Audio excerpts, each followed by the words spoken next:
Judgment. Queen fuming over Lilibet christening in US stripped Sussexes' royal titles as punishment.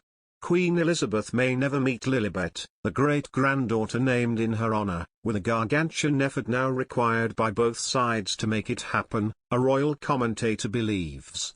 But Jonathan Saccardotti said it was nevertheless not out of the question that Meghan and Harry could bring their daughter, and her older brother Archie, back to the UK for a sensational Christmas visit, while stressing how difficult that would be to arrange. Mr. Saccardotti was speaking at a time when the Duke and Duchess of Sussex, currently living in California after standing down as frontline royals, are focusing on their philanthropic efforts, not least their recent letter urging G20 leaders to make good on the pledge to share vaccines with low-income countries. Meanwhile, the Queen, 95, was recently forced to scrap plans to attend the COP26 summit in Glasgow after spending a night in hospital and being urged to rest. Harry has only been back to the UK twice since he and his wife relocated to the US, once for Prince Philip's funeral in April and again for the Princess Diana statue unveiling in July, and may not even have seen his grandmother on the second occasion. Lilibet Diana Mountbatten Windsor, who was born in June, has never visited the UK or met any of her UK relatives in person. Mr. Saccardotti, a regular on Sky News as well as a contributor to The Spectator, told Express.co.uk, "I think it's so difficult for both sides of this equation, by which I mean the American side and the British side. I think whatever happens now it attracts masses of publicity and speculation about what's going on and how relations are. It's a shame really, that they can't just step aside from all that and allow the Queen to meet the newest members of the family, especially Lilibet who she's never met as far as we know. Any decision on the part of Harry and Meghan to visit the UK would undoubtedly fire up the rumour mill," Mr. Saccardotti stressed. He said, "I think that makes it very hard for them and I don't think we should put the blame on them for that entirely. The Sussexes' move to the US, and the massive publicity it had generated, had not made the situation any easier," he acknowledged. But he warned, whatever they do, now, it's virtually impossible to see how it could happen smoothly without masses of speculation and complication. Mr. Saccardotti said it would be a massive shame if the Queen never met Lilibet in person. He added, "I think many of us don't get to meet great-grandparents, and even those who do often don't remember them in adulthood, but that's not to say it's irrelevant or doesn't matter.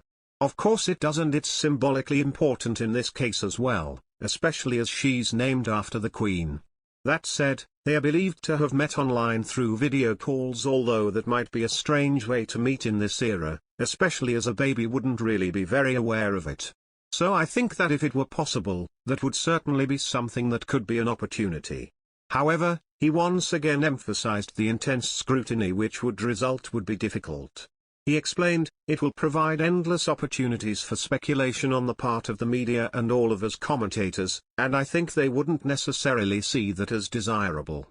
I don't think any of us knows what the real situation is. We aren't privy to their private conversations and even the bits and pieces that leak out through close contacts and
sources are not necessarily reliable.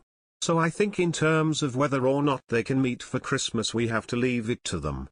Mr. Sakadotti suggested, in a way I think the best thing for all of them would be if there was some sort of magical way they could meet totally secretly and privately, but that isn't really possible and I can't see them even attempting to plan something like that because were it to then leak out it will be even more explosive. I think there are obstacles in the way of reconciliation within the family, which is not to say they can't necessarily be overcome, but it will take some really careful planning and some very good intentions on both sides to overcome those obstacles. He continued, I think when any family has difficulties, it often takes a massive, gargantuan effort to overcome them for the sake of the individual and group familial relationships and the love and affection that families feel even when they are in disagreement or falling out with one another. And I just think that this being the royal family, and these people being as high profile as they are only makes that harder. It may make it impossible for them to overcome those obstacles. And that is one of the challenges.